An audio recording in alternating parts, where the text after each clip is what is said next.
I hate streaming.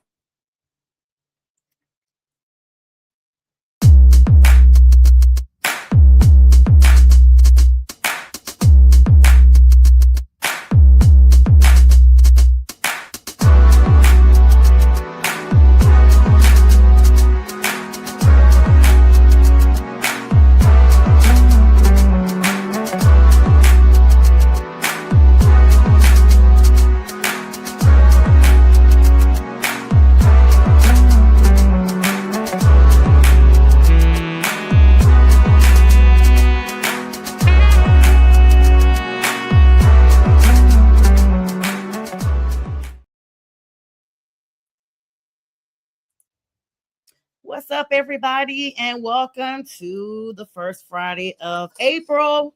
I am Sonia, and these are the fellas, and welcome to Friday with the Fellas. The Legal Score presents, Prim and Proper still presents a little bit. I'm joined with Brian B.A. Arndt, of course, James J. Train Martin. Good evening, fellas. How are you all today?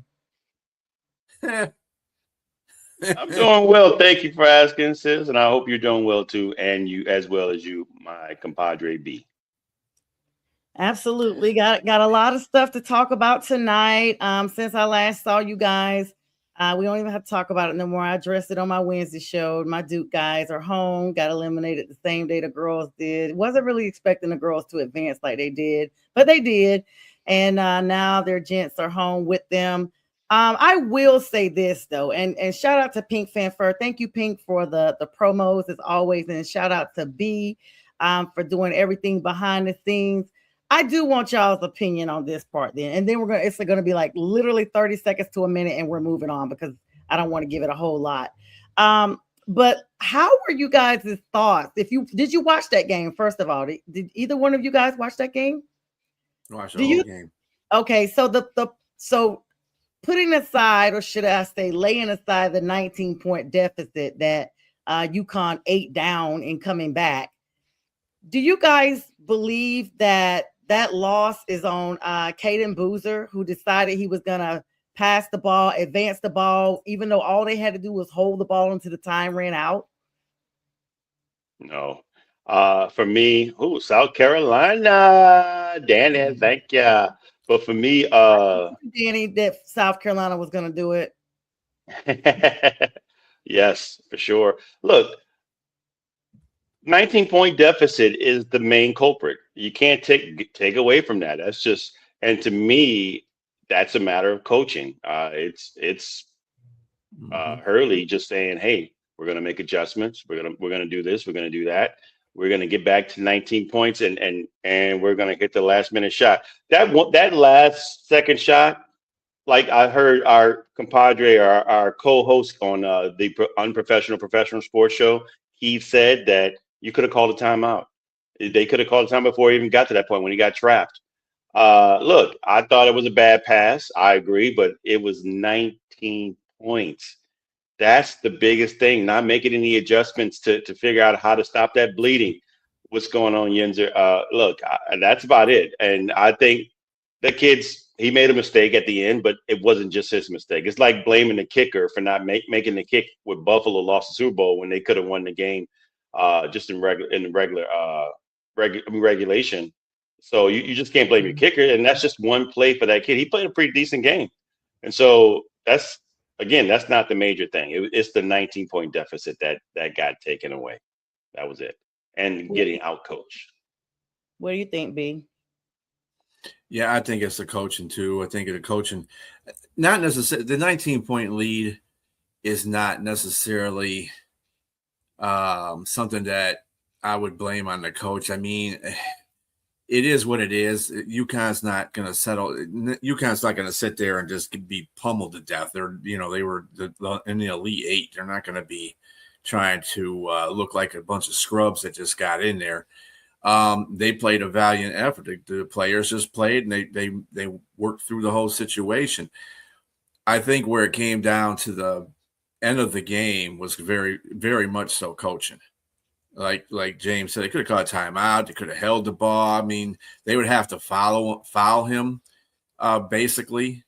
I don't understand that whole situation right there. And That's what I said before when I said Duke choked in that whole situation. I mean, Duke is the coaching staff. Actually, is the coaching staff that choked in that situation because they should know better than that. He's been coaching for 3 years at Duke. You should know better than that by now, brother. You know what I'm saying? So I don't understand that whole situation. Duke had that game won. They had that game won, and when they had like 7.4 seconds left, they had the game won. So I don't know. Yeah, I'm curious to know why Keith thought that there was time to call a timeout in that moment after the inbound pass, and because it happened so fast. Boozer had the ball, and he, in an attempt to pass it, was when it was turned over, and so I don't know where the timeout would have gone. He immediately took the shot and made it, and it was like 0.8 seconds left. There was no time to do anything after that. So I don't know where the timeout would have come into play, to be honest, unless you inbound it and you do a timeout at that point, and then you get to the half court. You're already in half court once you use that timeout, and then you're closer in. I don't know if that's what he meant or not. I'd be interested. I'm gonna have to rewatch that show to see just what the synopsis was around that. But I don't know if a timeout would have just saved anything at all at that point. But yeah, and greetings to Danny and Yenzer, and there's a few other people I'm in here still sharing live. This is my first time live on my page without sharing, so welcome to my personal audience. But I mean, it's over. They say hindsight's 2020. You can't unscramble eggs. I don't know. It's going to take me a long time to get over that, because that specific hurt is a different type of hurt as opposed to losing. I'm disappointed in the 19-point deficit because Bobby Hurley was just so cocky, just because his brother, played with Duke, won a championship with Duke, and they were joking around, Bobby's coming in. I wonder where he'll sit. Will he sit over, with the Duke side, or will he sit with his brother? And then the look on Grant Hill's face, who was commentator of that game, was exactly mine. I literally was in there like, and the thing that I'm going to have to stop doing going forward, because clearly I'm the common jinxer of any sport, is I don't say anything. And then I get hopeful when the game is almost over, and I go in the group chat with y'all, and everybody like, hey guys, what about my guys? And all I did this time was put a blue and a white heart and was like, how about this? I didn't even say the team name, and lo and behold, so I've made a promise that I will, I think it's Bo or Keith that always says, wait till the double zeros hit, but it was hard to watch. And I literally felt like I was having a small out-of-body experience. Like, there's no way this just happened. Like, this dude wasn't even at the 3-point line. He was almost at half court when he threw that ball. So a real heartbreaker.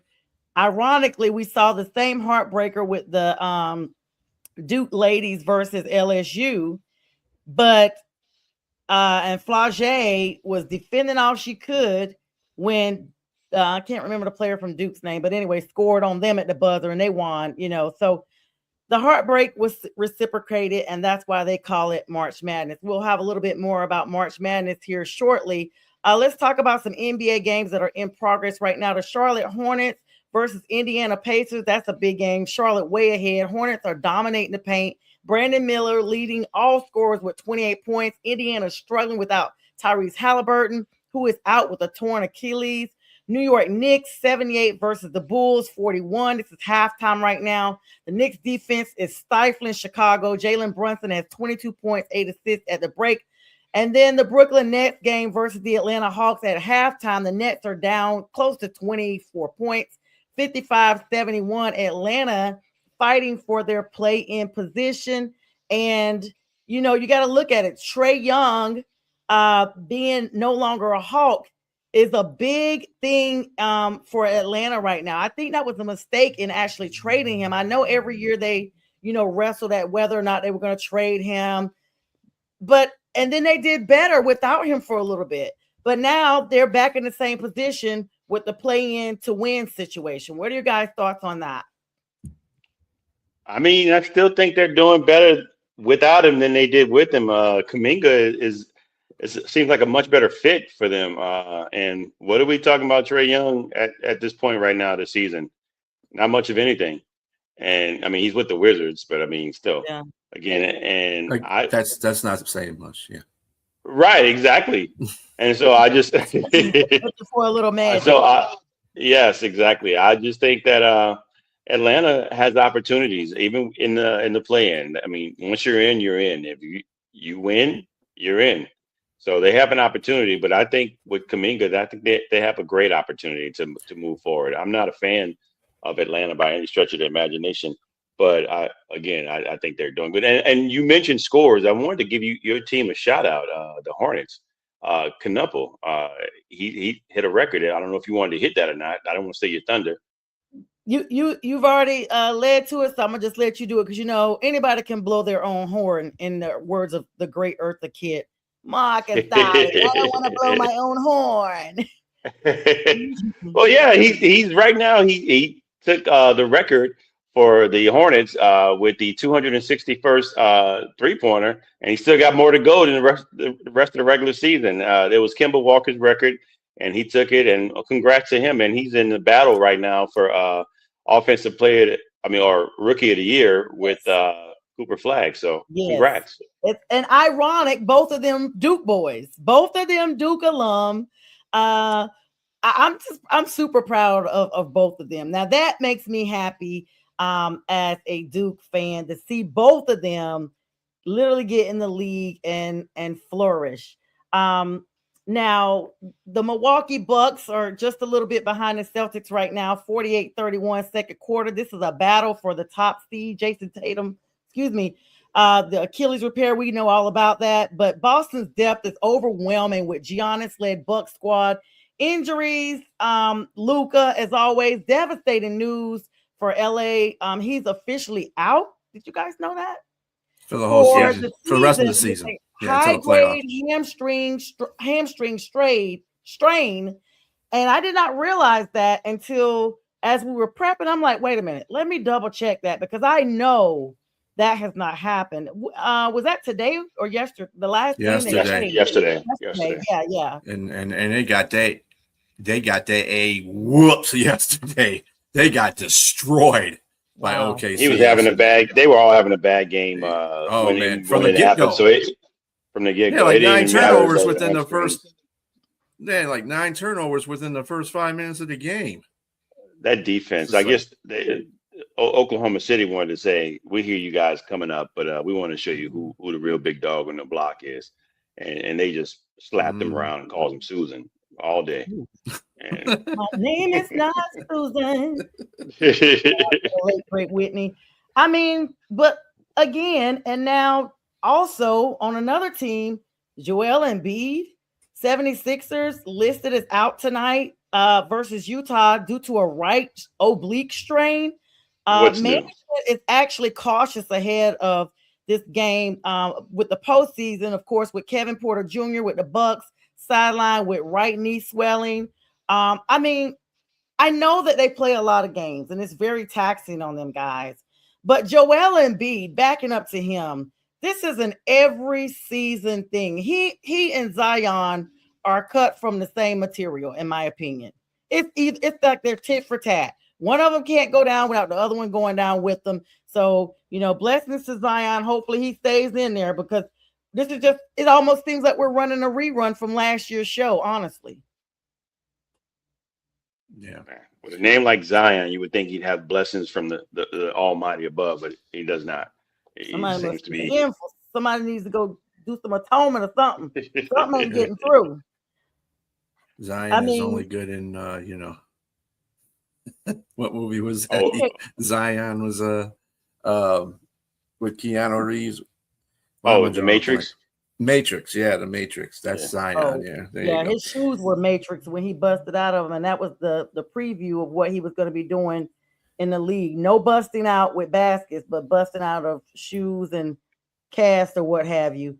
Danny says OKC will be calling all Western Division Susie. Count on it. They are the Dodgers of baseball. Start playing when it's time. Danny comes on here and has all this rah, rah, rah. We don't even know who he follows because he has all these teams sprinkled throughout. I think he said he's a Hawks fan like Bo.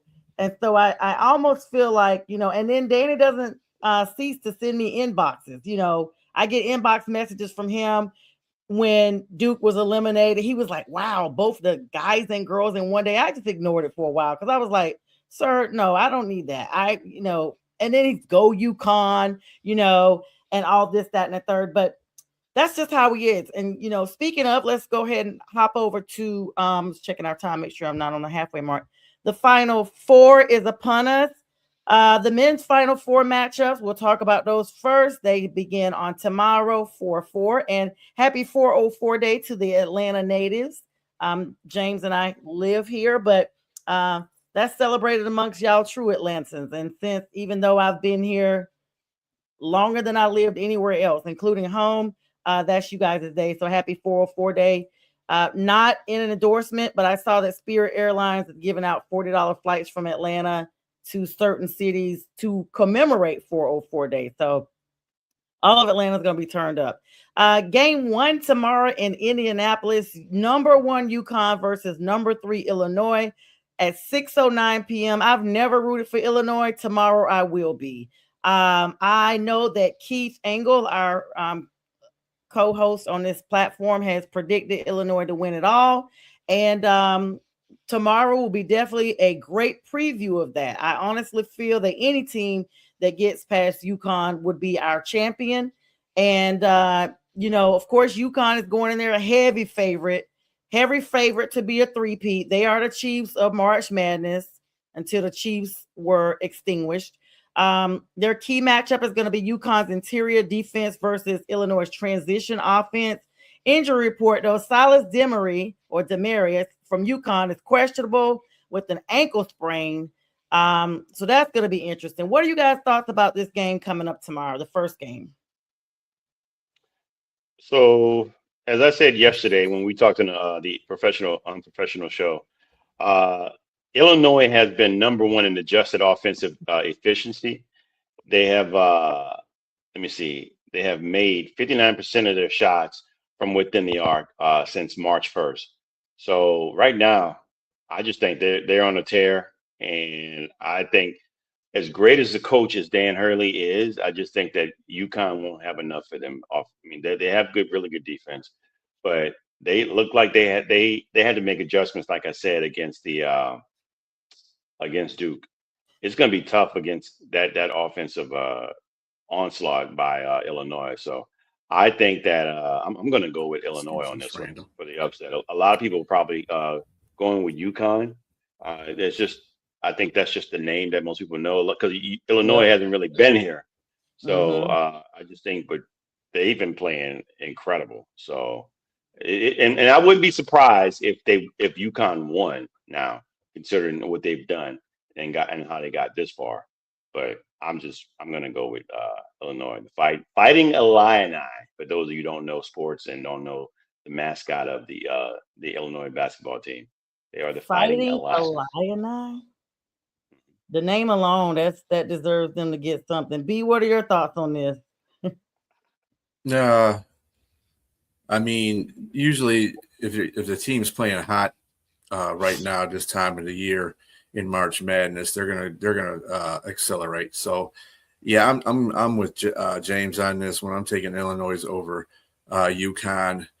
I think the winner was going to come out of that region anyway for the last two. So Illinois is the ones that got in there. So Big Ten's been very prominent in this tournament. So. Well, I hope so, because like everyone got tired of seeing the chefs, we are tired of seeing UConn, and anyone that rolls with them is just a con artist. Okay, that's my opinion.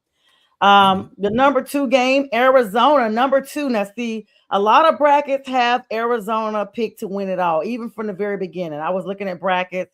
Of course, my bracket has just been combustible because I had Duke winning it all. I had 3 brackets. I picked Duke for 2 of them, and I think I let the computer pick the third one because I will never, I don't care if Duke's lost every game during the regular season. If their name is up there, I'm going to root for them to win it all. And I just was not going to pick against my team. I've been a fan since I was 12. And so that's literally my lifelong team. I was just thinking I'm going to have to talk to my sister and see if she has in storage some of our clothes from like middle school, because I kept all of my shirts that I had. I had a shirt every year. My grandfather bought them for me. And I would love to have them. I'm pretty sure I can't wear them, but I'll at least hold them up or whatever on the show.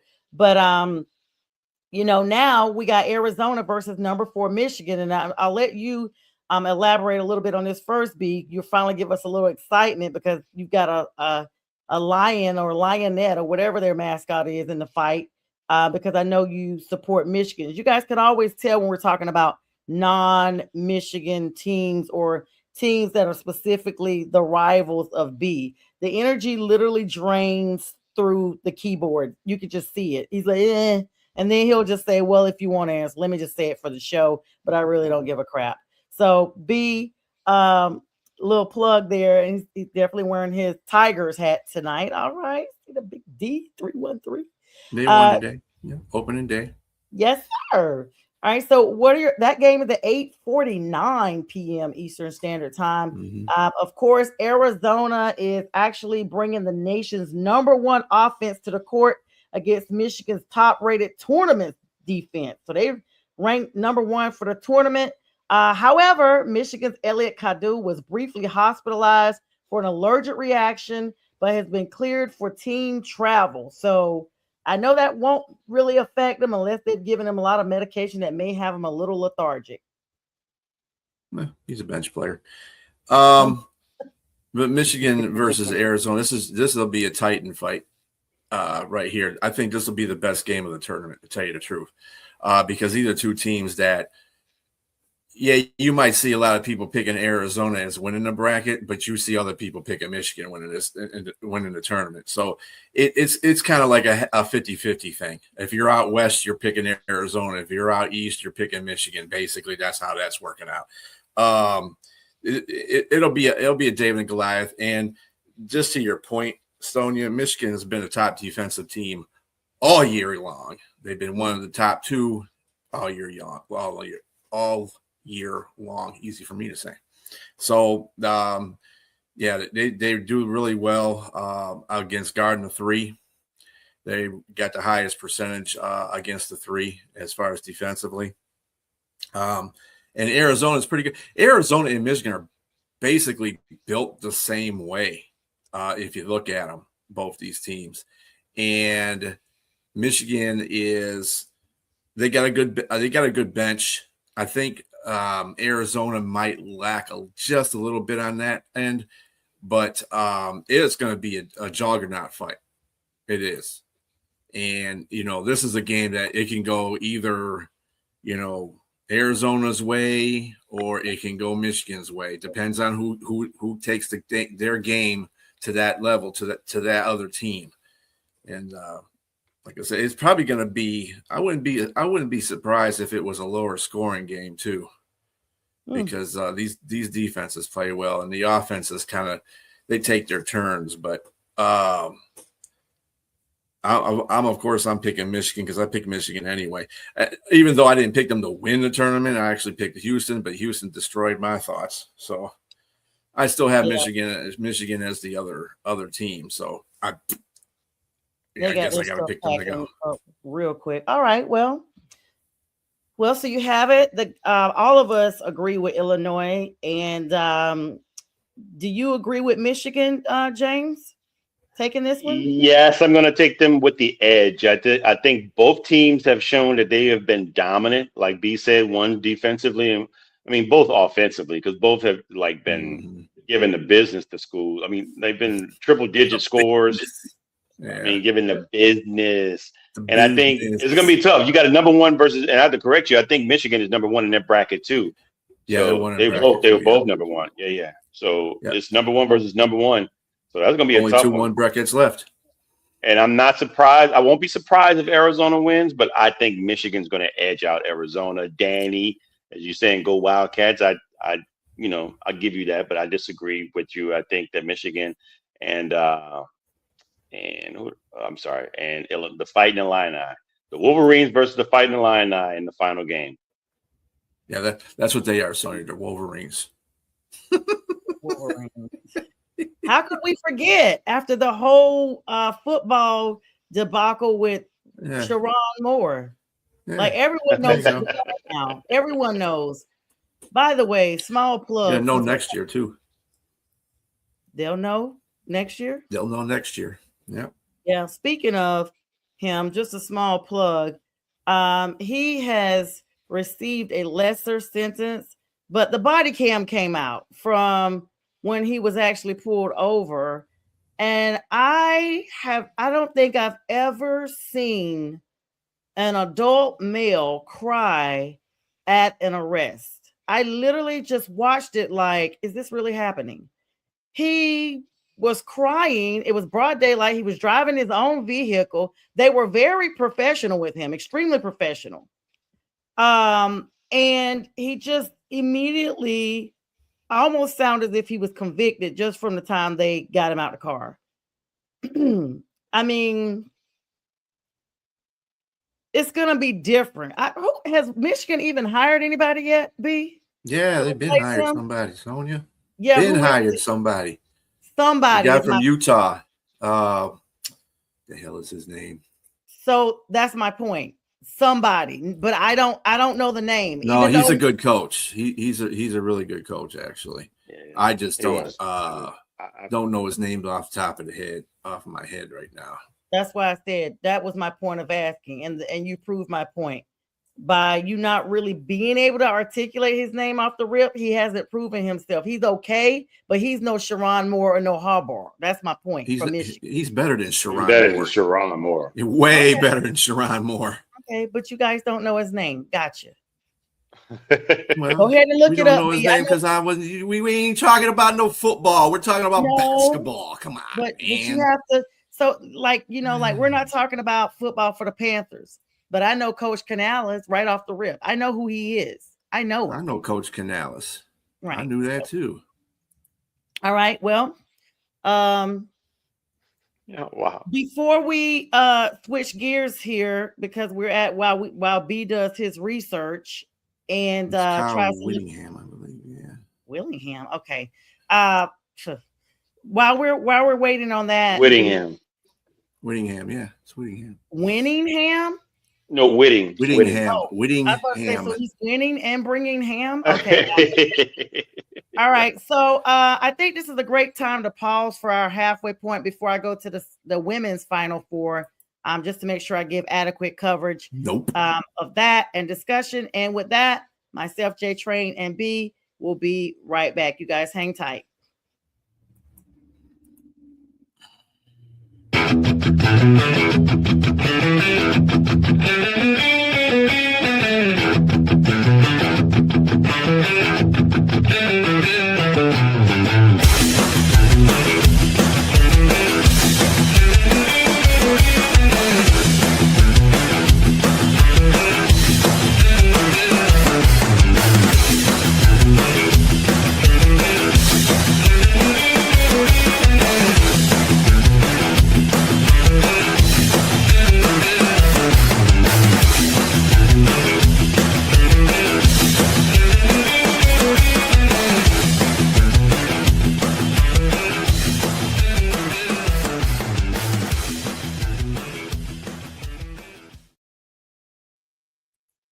All right, and we are back. You guys saw the commercial break there. Make sure you check out all of our shows here on McGrath Podcast Network. Thank you so much, B, for all the work you've done behind the scenes and getting that together. And thank you for all of our contributors. As you know, we have a lot of shows lined up, a mixture of shows, not just sports. We got a little bit of legal talk. We got some movie reviews, and it's just nonstop over here at McGrath Podcast Network. So, and thank you to all of you for following us, subscribing, and sharing. All right, guys, we are now in the women's basketball tournament talk, and congrats are in order. The big news, down goes the Husky Hoes. And I'm talking about the UConn ladies, y'all. They are out of there. Congratulations to Coach Dawn Staley. Once again, number 1, South Carolina, 62 to UConn's 48. They didn't stand a chance. Dawn got it done. They have advanced to the national championship after defeating the undefeated Huskies. And now they will face the matchup that will be starting here at 9:40, Texas versus UCLA. They're going to be facing the winner of that game. I am rooting for Texas because there is a very annoying fan that watches this show that has been bragging about UCLA all week. And the key clue is he's been commenting a lot tonight. And so we want to make sure that those Bruins go right on back to brewing coffee or whatever they're doing back home. Guys, are you shocked about the South Carolina win, Coach Staley, against the undefeated UConn Husky Hoes? So first of all, the 2 words, Husky Hoes. What is this? Like a big hoe. Oh, go ahead, B. I'm sorry. I didn't mean to steal your time. You're good. You're good, brother. You're good. I was just laughing at Sonya and the Husky Hoes. Yeah, I have a small moment of laughter here and there. See, she's on the wrong show. She should be on the unprofessional professional show. My schedule. I got to get back over there. I don't even have class on Wednesday. It's just Wednesday's my night that I'm always catching up from all the work for Monday and Tuesday and trying to prepare for my Thursday class. But I was thinking about it. And I got to get back over there. But yeah, I mean, Azee Fudd, what a name, from UConn, and Sarah Strong were the leaders for the Huskies, but it wasn't enough. They weren't Strong or Fudd when it came down to the rud of the South Carolina ladies. They were Elmer Fudd and they were. They were. They got Staleyed. Were you guys? And speaking of getting Staleyed, so the coach they had a couple of words towards the end of the game, but at the end of the game, the coach didn't shake anybody's hand. And Gino, yeah, he didn't shake anybody's hand. I saw that. That's very classless there, sir. Well, that's you won last year. So what happens when you get beat by 14 points? Yeah, but they won last year. And I'm pretty sure Dawn shook his hand. I mean, this would have been like their third time. Second time? Yeah. Be all right. They'll be all right. Don't be soft. Don't be a wuss. Right. Take the lady's hand and move it on. Don't be like Isaiah and the Pistons. Are you guys shocked that South Carolina for the upset though? Because everybody had UConn taking it on in. I mean, I'm not shocked. I'm not shocked. Sarah Strong was named AP Women's Basketball Player of the Year, but you can't count out Dawn, man. You can't count out her team. They're always in it, and they're back in it now. So congrats to Dawn Staley and her team. South Carolina is and they probably go. I mean, I don't know. They might have a tough one against one of those number ones over there, but we'll see. Go ahead, James. No. I just think. Look, you Jefferson Fuller. I'm with you. I'm with you, Danny, man. I'm with you. Yeah. Hello, that's totally classic, man. Just come on. You lost. Just go on about your business. Shake the hand and leave. That's it. You don't have to like the person. Just show respect. That's it. I don't know. They might have a tough one against who is it?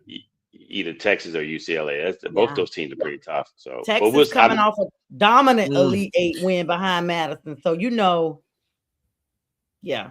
I like Texas, but to beat UCLA, but I'm sorry. South Carolina came in this tournament balling. They beat the first team they beat them by 70 points.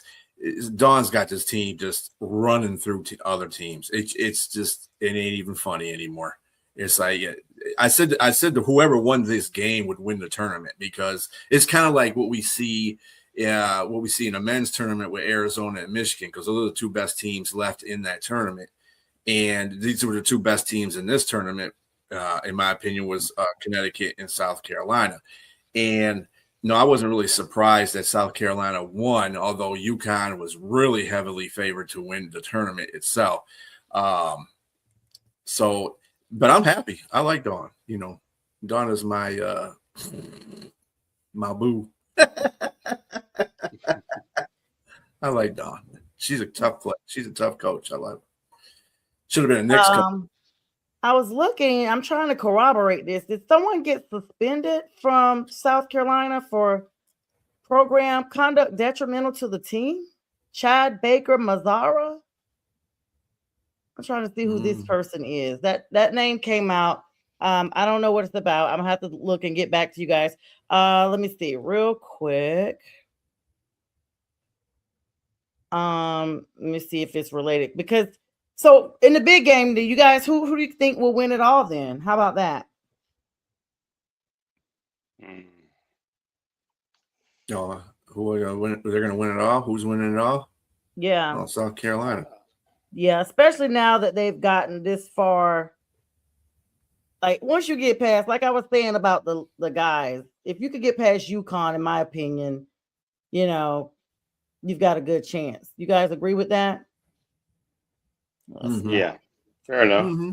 Yeah, considering but the fact that UConn was the best team going in there and they beat them by 14 points, I tell you, she's got the foot on the gas. This team is just rolling right now. It could be like kind of what Illinois is going through. So for the men's, because she's got these girls playing, they are. I gotta kind of see these teams. I gotta see these two games and I mean these two teams tonight and see because I mean I think South Carolina is great, but I don't know. We'll have to see with these two teams. These are tough teams that she one of those teams she got to face. We'll have to see. But I like South Carolina. I like Dawn. So, but let's not count out two other number one teams here. I like Texas. Texas was the started off as the number one number one in the country at the beginning of the year for the women's college basketball. So let's keep that in mind too. So Texas is a good team. Yeah, I like Dawn and the ladies to go on all the way. I said, if UConn, you know, I'm not counting out any of the other two teams that are literally starting in the next 3 to 4 minutes. UCLA versus number one Texas. Both of those are number one teams. But I just think it's Dawn's time. It's time to represent for one of the Carolinas. Y'all know how I am about that. I'm always down for the Carolinas. And you know, she's a sister girl. I'm proud of her. I'm proud of what she's doing. Philly native. Everybody, you know, kind of talks about how she comes in walking like Kenny. What's Kenny's last name? Y'all know who it is. Kenny Smith. Yeah. They Kenny always say Smith. they walk alike because they all from Philly or whatever. Some little shuffle they do. But I'm interested to see, of course, that game kicking off here. So by the time we are wrapped up and that game is on, we won't have a final score tonight, but it likely will be definitely talked about on Sunday morning. I know you guys had a debate show in the morning, but Keith Engel probably will be doing some sort of show on tomorrow where he will be talking about that. So congratulations to all the teams that made it thus far and good luck. And of course, we are all pulling for Coach Staley. So it looks like we agree on all the picks. So there's that. Let's switch over to a little bit of MLB and then we'll wrap up with some NFL news. Of course, we talked about opening week performance leaders, of course. The Orioles right now, the Baltimore Orioles, 4, the Rangers 3. Baltimore utilized the new ABS challenge rule to overturn a critical strikeout in the 9th inning. The Pirates 5, the Reds 1. Paul Skenes earned the win, pitching 5 innings with 5 strikeouts. That's hard. That is hardcore. Only 1 earned run. This follows a rocky debut, 67.5 ERA against the Mets last week. So kudos to him. Leaders, of course, Nico Horner, the Cubs, leading the league with 4 stolen bases in 7 games. He just signed a massive extension.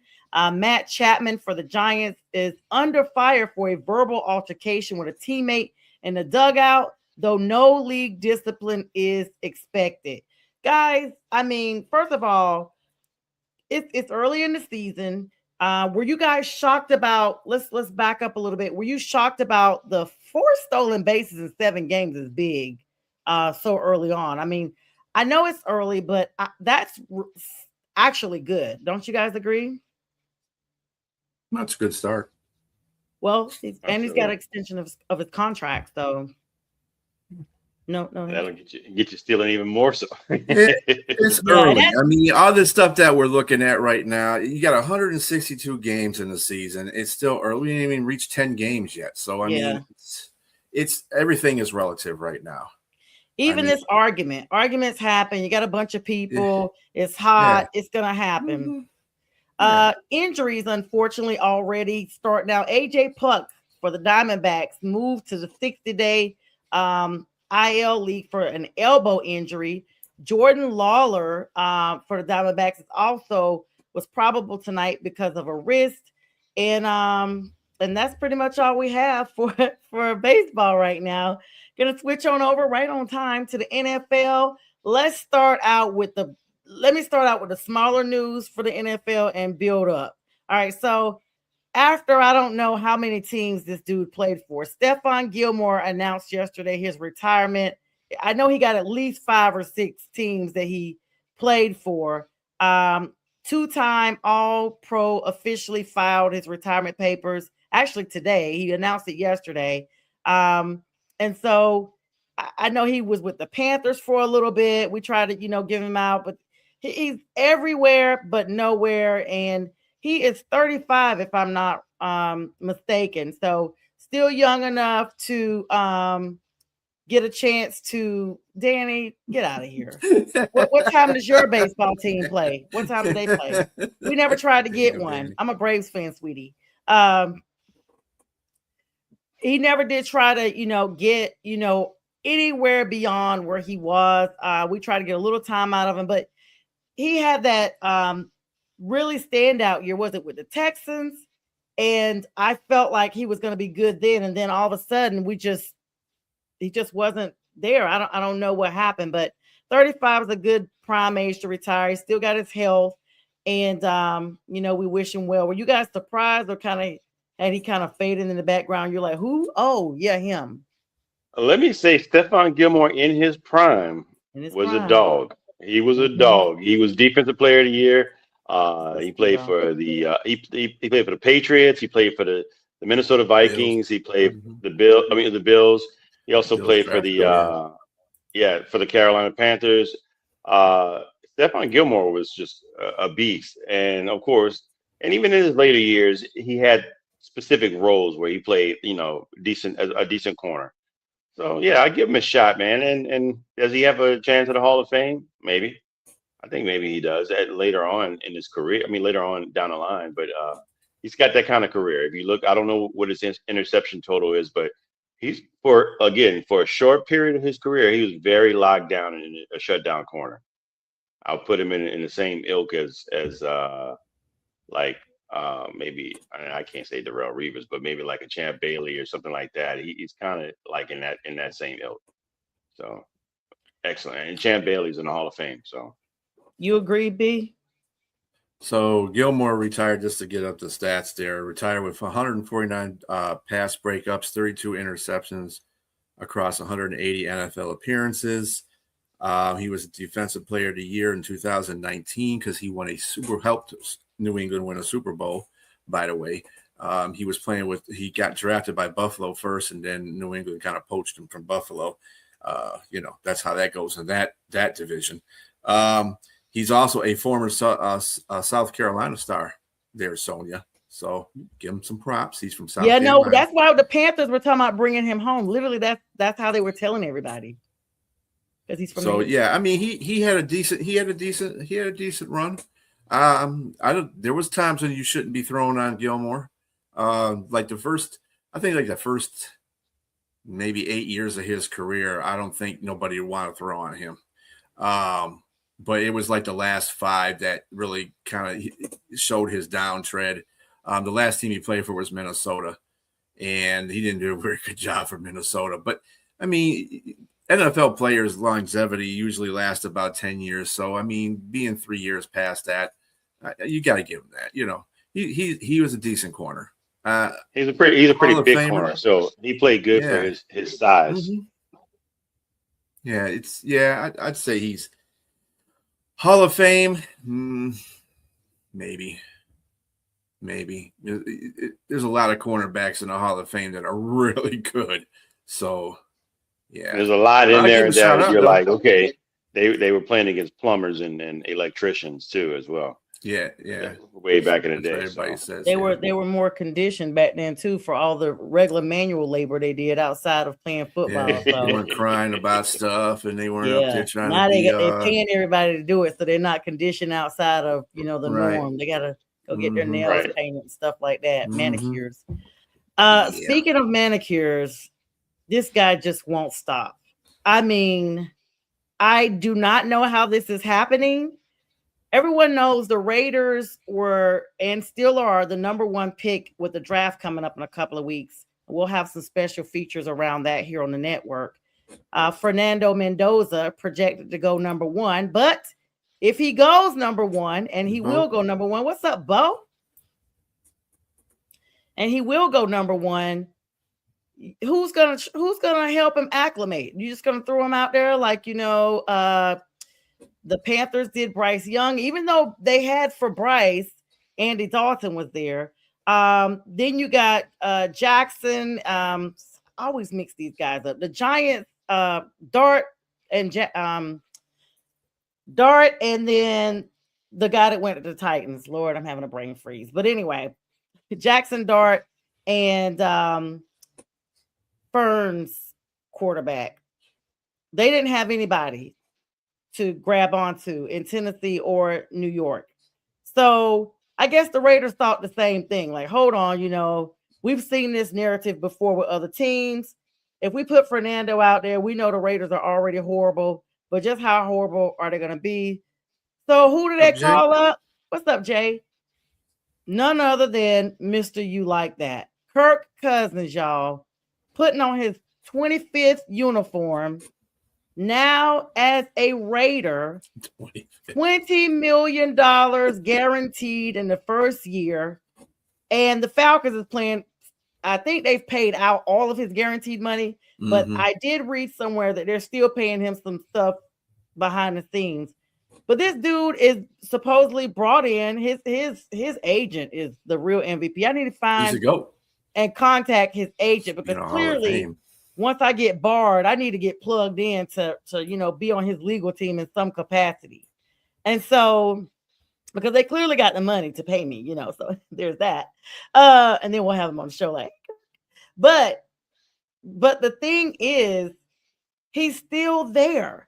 So Kirk's family and everybody is now picking up, moving to the desert. All right. So they've been everywhere. And now they're leaving Atlanta and they're now in Las Vegas. And I mean, kudos to him. They are not letting him lay by the sidelines and just, fade out of existence. And it is crazy, Jay. He's going to be a good mentor for Mendoza, but these contracts are astronomically high. And like they said, I don't think I read anywhere that it's just the first year only. This is just the first year of the contract. Number one, guys, were you surprised that he is going to go to the Raiders, that they're not just going to draft Mendoza and let him learn, the Raider way on his own, or that he's got this $20 million? So it's a two-part question. So y'all can cipher it. I'm not surprised at either one. Kirk Cousins has been doing this since he's been in the league. He and his, like you said, alluded to his agent is got on a mask, and Kirk Cousins put on his mask, and they became the Raiders. They raided everybody. Plundered them. They got their six shooters. They got their six shooters and just riding across the country, going to teams and just taking all the money from everybody, bank robbing folks. I mean, 84 million guarantees. The first quarterback to get that much guaranteed with Minnesota. Then he got another big contract, guaranteed money. Went down to Atlanta, got 150 guaranteed, and now he's in. This is the dude that had a high floor when he was drafted. He was a 4th round draft pick, and he's got naked pictures of somebody. He's got maybe what's the guy's name? The commissioner. Roger Goodell. Roger Goodell. Roger Goodell. Yeah, Roger just like, yeah, just send him over here. He must got him of his mama. Somebody, because Kirk Cousins is busted up, had a Achilles torn, and got 100+ million, and now he's going to the Raiders, and he's going to be a mentor. And then it's not it's a facade of what the contract really is. They're showing you that it's 5 year, 175, but in reality, the guaranteed money is a 1 year contract for $20 million. But still, when I first saw that big number there, I was like, oh, come on, you got to be kidding me. Yeah. There's no way. Like he's got to be he's not embezzling, but I would say he's doing, what do you call it when you're blackmailing somebody? What's the E? What it begins with an E? What is it called? I can't even think of it. The Epstein files? Espionage? No, not espionage. What is it? What's the word? I think he's got the Epstein files. I do. I think he's got the Epstein files. Maybe. No, you can't say that. We're gonna be going. That's a whole nother. We'll be in trouble. Listen, Kirk Cousins. That means, and that's the thing, guaranteed money, like you said, James, though, with all these injuries. And if he goes down, we've seen it in Atlanta, he's just going to be chilling, just modeling the uniform. I mean, how crazy is this? And that's why he runs around and says, you like that. That's exactly why he says that. Because he knows that he is the poster child for how to get away with robbing an NFL team. I mean, my money aside, though, there's a lot of ridiculous contracts out there. Okay. I mean, he's been doing this from day one. And like I said, his agent is going to be in the Hall of Fame just as the agent, you know. The first agent to be inducted in the Hall of Fame. Inducted into the Hall of Fame for ballywhacking people for money. But as far as the Raiders are concerned, regardless of the money that they spent on Cousins, I think this is a very good pickup for them. Because if they get Mendoza, the thing I want to see what the Raiders do, though, are they going to start Cousins instead of Mendoza just so Mendoza can sit behind him? No, I would think that if they paid him that much money, they would at least start him for the first year because his option for 27, 28 is like an $80 million option or whatever it is, that goes along with his $5 million package, but whatever. So if they feel that Mendoza is going to be good, let's say maybe Kirk Cousins plays pretty well, maybe for half of the season. Then they decide to put Mendoza in there, depending on what, the Raiders record is at the time and how everything's going and injuries and all that stuff. And they see that Mendoza, he might not be the guy. So they do have something to fall on just in case, because remember, they picked up a rookie. So his rookie contract isn't, whatever. They want to pay that, pay the rebound for that for another 5 years. So they could even move on from him if that's the case. But I mean, it's a good pickup I think the Raiders have basically did a 180 in what they did last year. Last year they were just, we can look at it, hindsight's 2020, but they made a lot of moves that thought they're going to win right now. Didn't work out any of those ways. In fact, it's lost right now. That's the reason why he got the number one pick, because they totally stunk. So let's not forget about the name of the quarterback was Cam Ward. I always mix him and Jackson Dart up. I know Jackson Dart because he came in there. They had the Scooby-Doo music playing when he looked like he was about to fight a crime and went in and got beat down. So I'm sorry, James. What were you saying?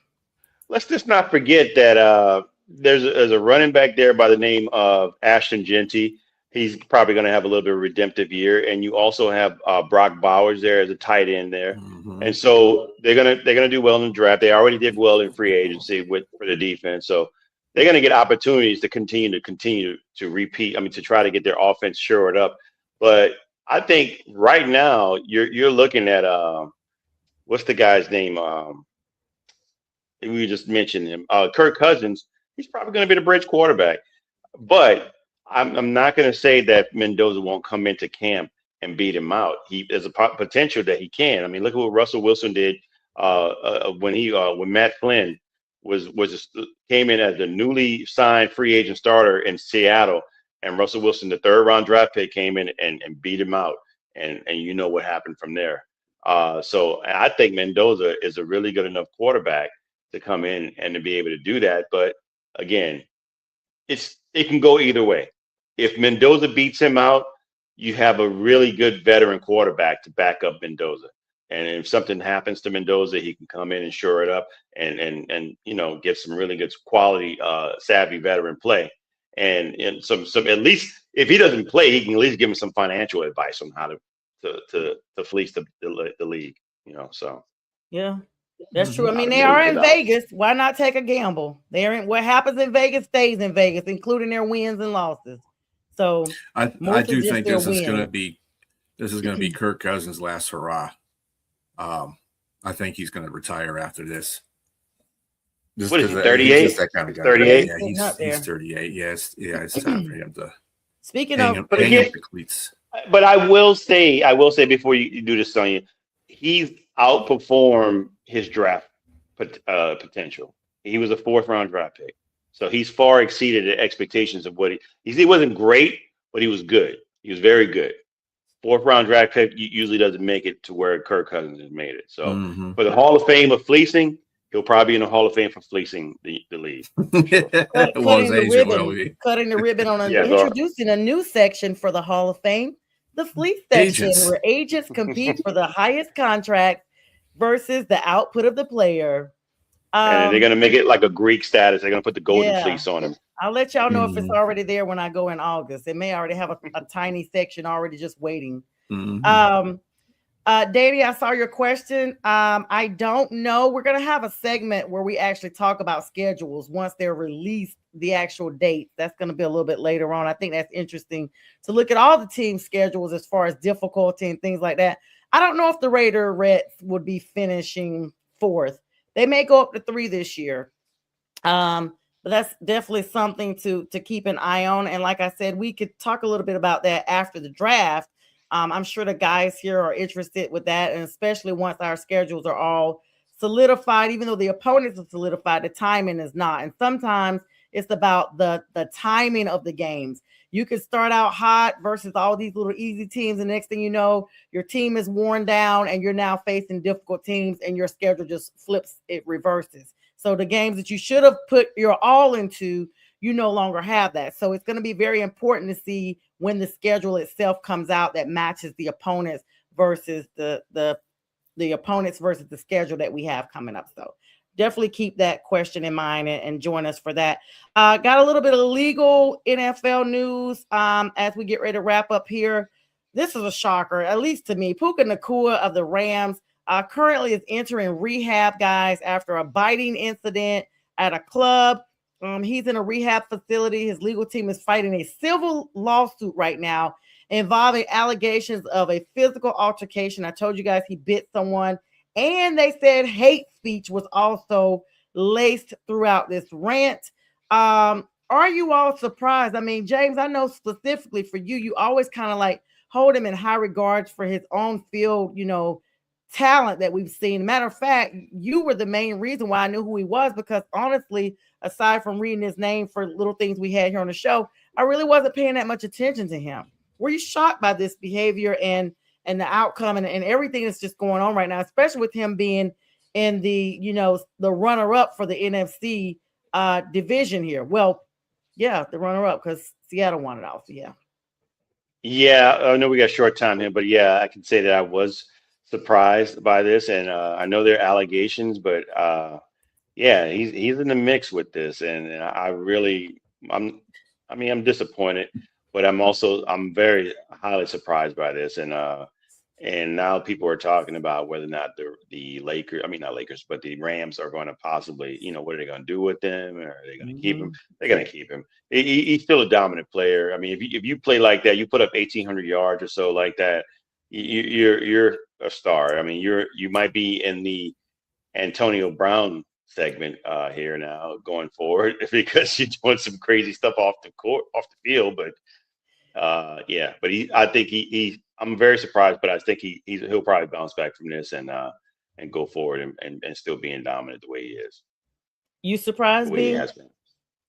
I am kind of surprised because of the his family, the way his family is. They're pretty good, close knit family, and I guess when you bring your kids up, I always say this all the time. You can raise your kids to the best of their ability, but in the long run, they're still individuals at the end of the day. So they're going to have their own thought processes. And maybe this is where Puka, breaks away from that whole situation. Kind of find it funny. Not funny, but I kind of find it a little bit cheesy, the fact that he's getting ready to get paid too. Yep. Because news comes around the time he's about to get paid.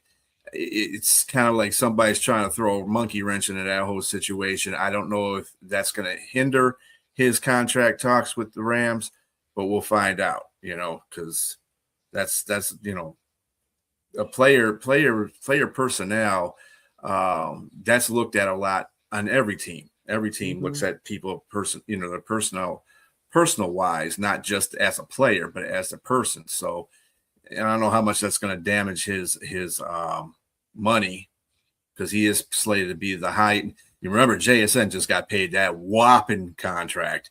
So if Puka goes out there, I mean, it's because of the fact that JSN got that whopping contract that he'll probably get bigger contract, because that's just how it flows a lot of times. Public relation announcement: when it's time to get that bag, keep your choppers to yourself. That's right. True. Literally. Yeah. And that's the thing. I guess it depends on, how his conduct is with his teammates and personnel that are there, if they can, override this one incident, because everybody has a bad incident. But however, in this day and age with cameras, 21 Savage says it best. People pull out their cameras when they hear shots rather than calling for help. He literally has a verse in his song, I Wish, that talks about the fact that people rather record and go viral than do the right thing. So there's cameras everywhere. Speaking of cameras, as we cover the last little bit here, and Danny, we don't have anything aside from the legal gambling news with the NBA. I just looked to double check to make sure I hadn't missed anything. I don't see anything other than, your bestie Tiger Woods has also entered rehab. Now he's got permission to go out of the country. He don't even want nobody to know where he is in the country. This is his second season missing the tournament here in Augusta. He's going to Ireland or Dubai or wherever, and good luck to him. He's probably already there. But bouncing back real quick to the NFL, Rashid Rice the league is actually looking into a multiple game suspension for him after the high-speed racing legal proceedings in Texas that came out about him. We keep seeing these players speeding. Even Henry Ruggs, who's serving time for unaliving a lady and her dog, is talking about he's coming up for parole here in a couple more years, and he wants to come back to the league. And so I know these people are human, but my mindset is, if you are in that position and you're earning millions of dollars, you call you a driver. We call them, and we don't even make that. We Lyft, we Uber everywhere. There is no reason why you shouldn't think that if you're making that much money, that you're not under more scrutiny than anybody else, and your mistakes will be heightened and elevated because you're supposed to be in a level that is a little bit above your average Joe. So I think if the league starts cracking down on these suspensions with speeding offenses, it will negate some of the other things that we've seen throughout. And there's several players throughout the league right now that have had incidents in college that have taken the lives of other people, and they're still playing in the league. So I don't know what the multi-game suspension looks like. We'll have to give you guys the details on that, but that is going on right now with everything he's got going on. And of course, the cameras out there, you guys could probably look it up out in Texas. But other than that, guys, that's all I have. James B., you guys got anything else? Just an addendum on that legal thing. NFL will not discipline Rice over the assault allegations that came out 3 hours ago. So they won't do anything. So, he has the assault as well. So yeah, I guess they're just like, see, that's my thing is, I don't know why you would discipline without one without the other. And this is not his first assault. That's my thing. Everybody, like I said, because people love to call 911 and it's not really what it is, But multiple situations, it's like, okay, now your eyebrow is raised. It's clearly a you issue at this point. So Join James and B in the morning with Jack Hirsch for the debate show. And join me tomorrow at 4 p.m. for the legal score. I'll be talking about some more of the things that we just brought up now. And with that, I thank you, B and James, always for a great show. This is Friday with the Fellas, and I'm Sonia, and we wish you guys all a good night.